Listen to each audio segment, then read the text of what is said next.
Good morning. Today is the 28th of August and this is part 3 of a Slightly Shambolic Shuffle around the Knebworth Classic Motor Show here at Knebworth House near Stevenage. We've already done 2 other parts. I've seen a lot of Fords today and a few MGs and Rovers, but we will see some more MGs now. I do apologise in advance for the wind noise. And if I get things wrong, if I fall over, if I get interrupted by announcements, I'm afraid that's just the way that it goes on this channel. So we found a very, very nice MGR V8 here. These weren't made for very long. I think they're made between 1992 and 1995.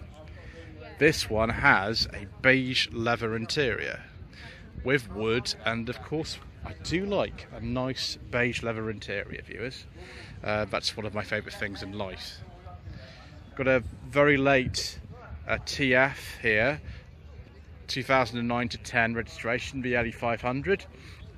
Didn't sell a huge amount of these actually, these continuation cars made under SAIC ownership, because at the time you could just buy a TF from between 2002 and 5 for much less money than a new one, and the car wasn't actually that different. A few special things on it, but not that different, which is why I didn't sell too many of them. MGB here, 1974 to 5 registration with wire wheels. This will be a very late chrome bumper car, I should think. Rubber bumpers arrived at around 1975. 1967 MGB GT here. That's a very nice interior. Another beige leather interior, viewers. Ooh, we are doing well today. It's had a 5-speed gearbox conversion in it. You can put, I think, an MX-5 gearbox in it, which is probably what that is. Ooh, an MGC. Very nice, viewers. Someone's very kindly registered their car there, but that's about the right age for this. I think these were made between 1967 and 1969, so it's about the right kind of age for one of these.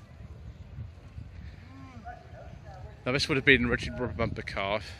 This is the right kind of age for the plates. Actually, it can't be any older than that, than 79, so it would be rubber bumper originally, but it has been changed significantly. The wheels actually are, I think, off the last edition of the MGB, which came out in 1980 when production finished, although I have seen MGBs registered actually as late as 1983, even though production finished in 1980. Oh, a Mini Mayfair, that's interesting. This is 88 to 89 registration. It's actually got an MOT until next August, that's handy. I've actually driven one of these on the channel. I drove an 89, it was a G, on the channel on True Decade Reviews back in 2020. That was fun. That was fun until you sort of try to get in and out of it, in which case it's a bit difficult for someone like me. We've got a vast number of Chrysler Crossfires here, but I didn't realise there was an owners club for these, but of course there's an owners club for actually anything. I have driven one of these on the channel. I drove it in I think about March or April 2021. Just a standard Crossfire 3.2 auto. There was a manual available, but I think the autos were kind of more common. There's an auto, that's a manual. There was also this convertible version available. I think the very fast one of these is called the SRT. I might be wrong about that. Based, of course, on the first generation Mercedes SLK. Built by, I think, Carmen built by Carmen. It wasn't actually in America, it was over in Europe that they've actually built these.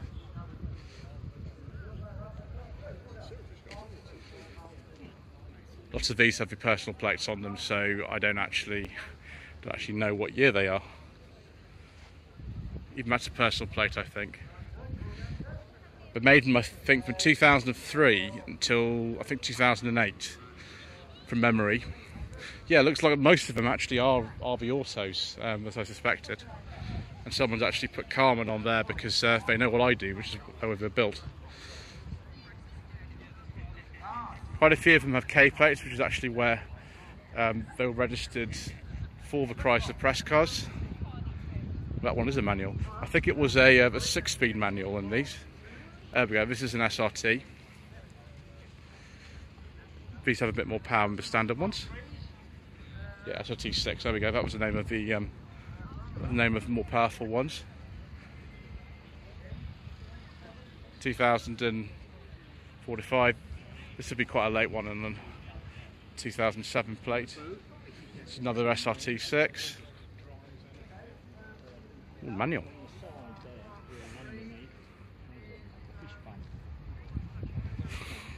So lots of AMG badges, because of course it is a Mercedes engine and gearbox.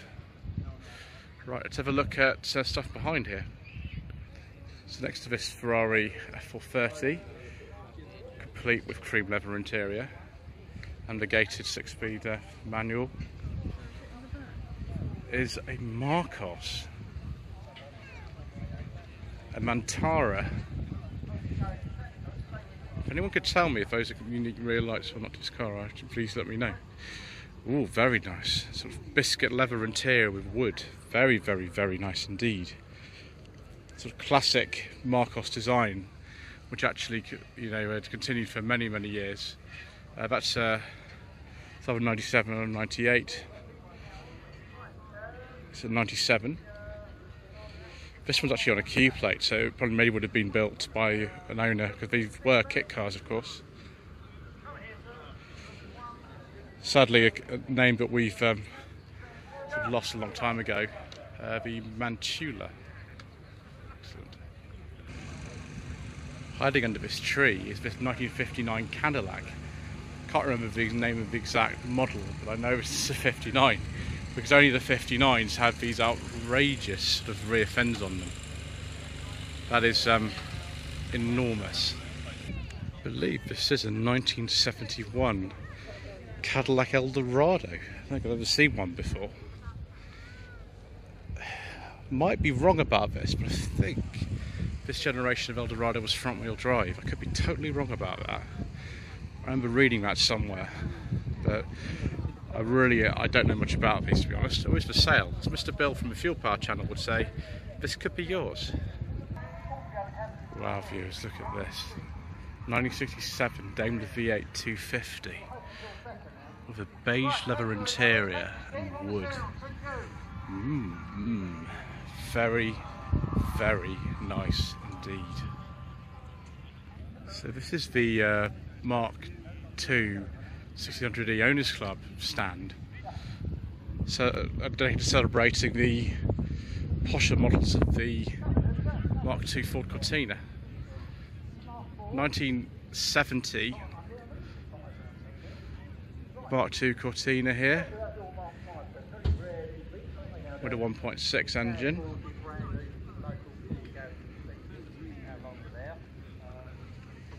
Of course, 1600E, what do you expect if you got to a stand that's another? 67 1600E with I think these are mini light wheels on it. Mini lights actually look good on a huge number of classic cars. You've got a washer fluid in the bag, just like the old days. 1969 to 70 1600E, like all three of these here are the same. Just look at this beautiful interior. This must have been just restored or something. With wood, of course. I don't think you get a beige leather interior, but you could get a leather interior. Engine bay, of course, is immaculate. More washer fluid bag action. Interesting manifold there. Looks like the 1600E only came with the. Actually, could be a vinyl interior. I do apologise if I called it leather. It looks like a vinyl one actually. Just let me know in the comment section below, viewers, what your favourite colour is of these three. Although two are the same colour, so that's kind of it's not really sort of much choice, is it really? Camera's making it look very, very nice today. The lighting's just right for it. If this is a real Lotus Cortina Mark II viewers, this will be worth a lot of money. It is, whatever it is, it's an absolutely amazing condition. Beautiful, beautiful condition. Wonder why they always use the sticks. But maybe the bonnet struts were terrible. Then we've got two Bridanglia Constabulary cars here, both Lotus badged actually. And they're consecutively numbered on the registration. That is amazing. I bet they use these for catching criminals and locking them up in your community. Both about 1970, judging by those plates and the historic tax discs. Local Mini Owners Club is here. I'm going to have to talk over Mr. Tambourine Man, which you know, is a nice song, but unfortunately it's not very good for my filming viewers because we have such a thing as copyright infringement. Interesting Mini here. It's 92 to 93 registration, but it's got 1275 graphics on it. Obviously 1275 wasn't made as late as this. Don't know what specification this one is. Round sort of 84, 85. This one, I've no idea. It looks like it's sort of 80s, 90s one. Early Cooper here, 90 to 91 registration. But it's badges of many thousand. It all gets very confusing, this sort of thing, because so many people, you know, change bits on minis and modify it, but it's not a problem or anything. It just means identification is a bit more difficult. Mark 7 Mini Cooper here with the airbag on a P 5-speed. Is that a 5-speed gearbox, viewers? Yes, it is. Someone's put a 5-speed gearbox in this one. 1996, 97. Mini 30. By 89, that one would be. They are quite rare actually. They have a nice tasteful colour as well. This one's got a Mayfair badge. Didn't realise they made the Mayfair as late as 1994. Mini pickup. Now these, wow, this is one of the absolute last ones on an A-reg. Gosh, I've never seen them this late. They finished production in 82, and then sort of the Metro-based van, which is badged in Morris, was made for a couple of years, and then the Metro was badged in Austin, even with the commercial bits. But this will be a late registration. The Mini pickups never changed this really basic steel grille, never a chrome grille on these. They kept the exposed door hinges and the sort of house style door handles and the sliding windows from the Mark 1 Mini all the way to the end. That's why it looks so sort of unusual, even next to this car, which is a 78-79 Mini 850. It looks old-fashioned because of the fact that so many details have been changed. But yeah, that was a base spec Mini at the time.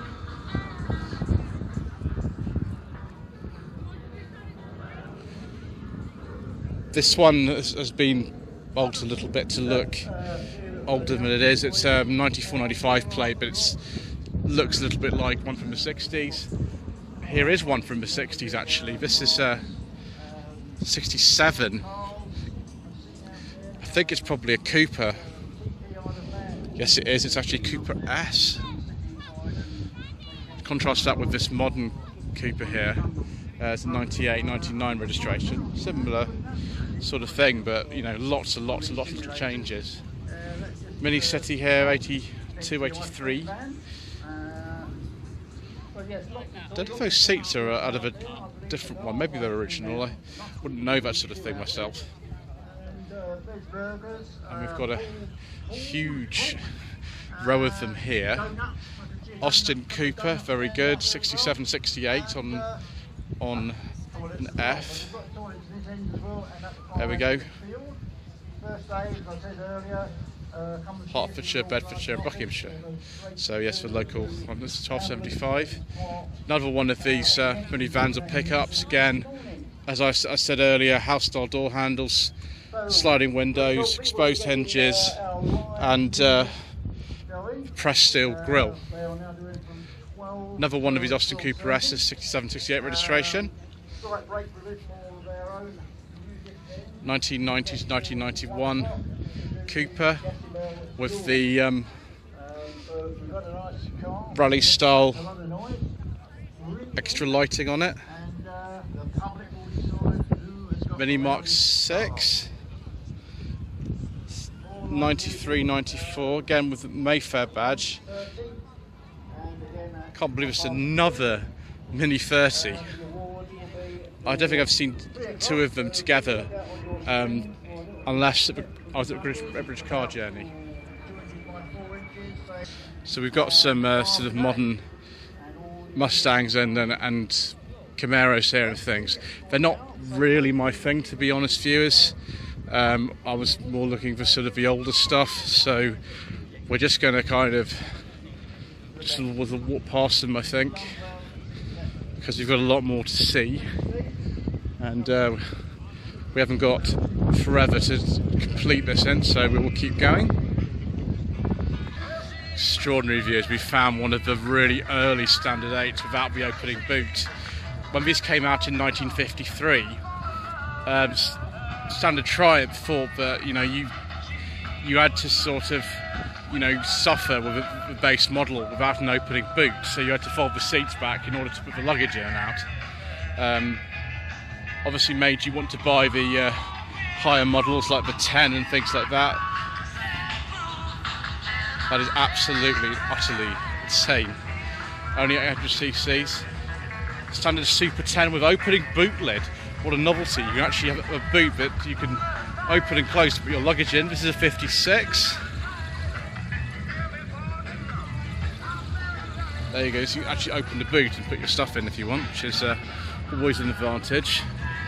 We're getting more into the sort of general classic parking here, viewers, so we've got a sort of variation of things here. I'll have to keep talking quite loud because although we've got some nice music going on, that's not going to be great for copyright and things like that. 1973, 1974 Volkswagen T2 bay window. 1956 or slightly later Ford Zodiac. 72, 73 Beetle. Another Zodiac. I can't remember if this is a highline or a lowline. I think actually these were still badged Zephyr Zodiac at the time. Yes, they were. Actually, where's the Zephyr badge? Maybe they weren't. Whoever said I get things right all the time is wrong. Mark III Cortina here. 72, 73, 1600. Looks like it's like an L or something like that, maybe. And a Talbot. Very nice ship. This is the 30s one. They were built in Kensington, I believe. North Kensington was the factory for these. So it would be somewhere in the 1930s. 1970-71 Fiat 500. Is this the Fiat 500L? No, just a 500. 1975-76 Triumph TR6. I'm expecting to see a lot more of these actually today, viewers. Tons and tons of them. This Lexus has got a beige leather interior, so I think we'll give it a pass, although it's an awful lot newer than most of the stuff that's actually in here. The LS460. This came out late 2000s, I'd say, one of these. Ooh, Renault 5 GT Turbo. Yes, viewers. And some Ronald Turbo wheels. 87, 88 registration. Very early Mark III Capri. Let's take a look at that engine. I hope this is a V6, viewers. Yes, it is a 3-litre Essex. With the Carlachak interior, only a 4-speed gearbox. Very close to standard spec, although not quite. I think those wheels are ever so slightly different.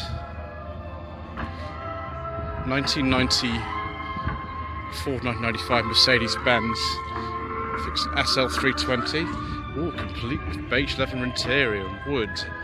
That definitely meets with my approval, viewers. We like that sort of thing very, very much. Oh, it's for sale. So as Mr. Bill from Fuel Power says, this could be yours.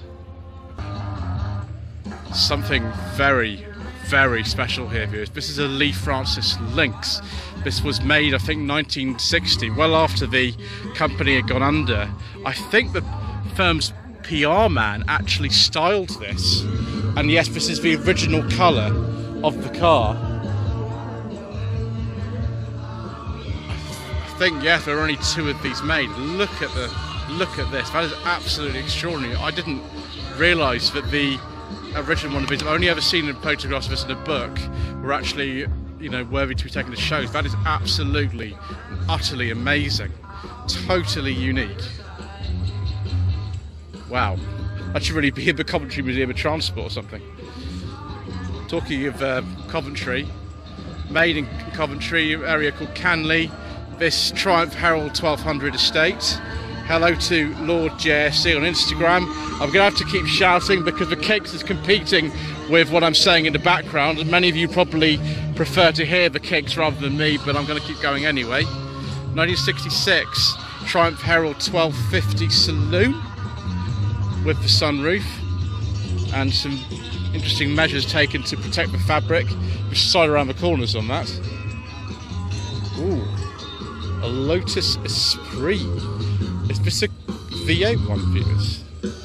I actually don't know. Answers in the comments section below. Ooh, a DAF 66. Not a Volvo 66, a DAF 66. This is the previous version of it. DAFs were imported over here. I'm made in right-hand drive too, as you can see here, with the 1289cc Renault engine. 1974-75. Wow, viewers, one of the original light regal supervans used in the making of Only Fools and Horses. Wow, that's really special. Yes, Supervan 3. I think they used several of them actually. There we go. That's on a G, so 68-69. 1957 Rolls-Royce Silver Cloud 1, which for sale as well. That is very nice. I better not get in it, otherwise Max Zorin and his henchmen might knock me out and push me into a lake, which I don't think I'd appreciate very much. There's quite a lot of room in there actually. 1969-70 Jaguar E-Type 4.2 Series 2.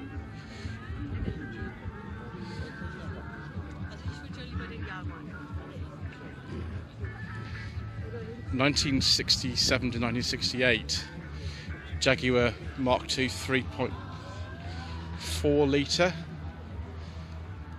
This could just be the 340 because it's got these sort of cut down bumpers.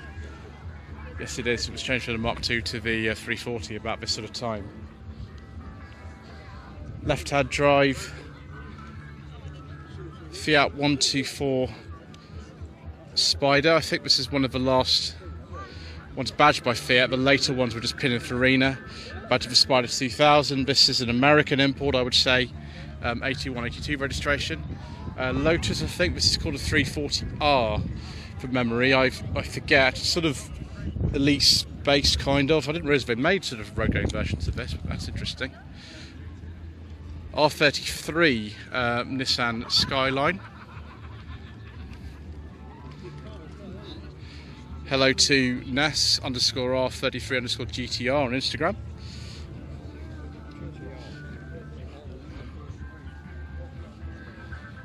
Next, of course, one of its rivals from the time. This is a Mark IV Supra. I'm afraid I'm going to have to keep going past this, viewers. It's very annoying having to compete with this, but there we go. So 1995-1996 registration. 1967 MGB Roadster. Biscuit leather interior. Right, I'll just keep going for a few more minutes and then we'll stop. So hopefully, you know, this will be a bit less in the background in a little while. 1983 to 1984, Ford Sierra X4i. Good to see I actually got that right. 1966 Ford Corsair GT. I can't remember when the V4 engines came. It was about this sort of time, wasn't it? Actually, this has the Essex V4 in it. Right, let's see if I can get this right. If this is an A30 or an A35, that looks like an A30 to me actually, but that window's a lot smaller. Two-door Mark III Ford Cortina. I think that's a 2000 GT, so really quite high up in the range actually there. There we go. Another Austin A30 here.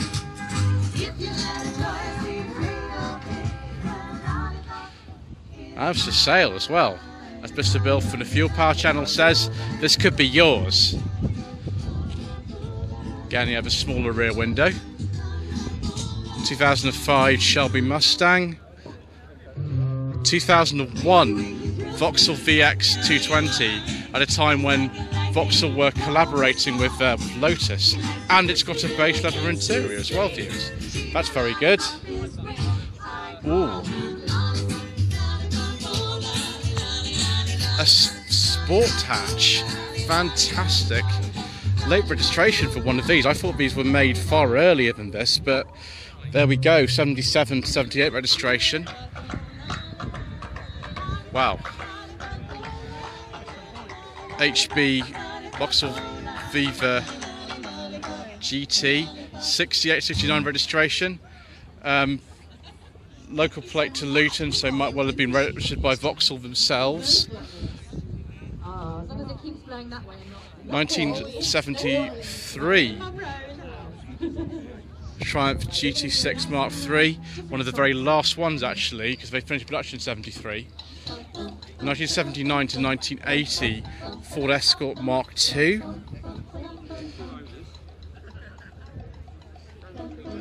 I'm not actually sure if that's a gear or what it is. The steering wheel has been changed. That's I think off a Capri or something. I could be totally wrong.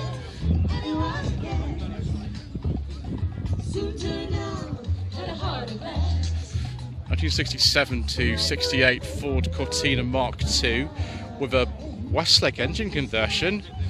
Does that mean it's a Cortina Savage or something? Looks very much like a Savage if it's that. Ooh, viewers, this is special. This is a FD Vauxhall Victor Estate. It's a very, very late one. This will be a 72 only. Facelifted one.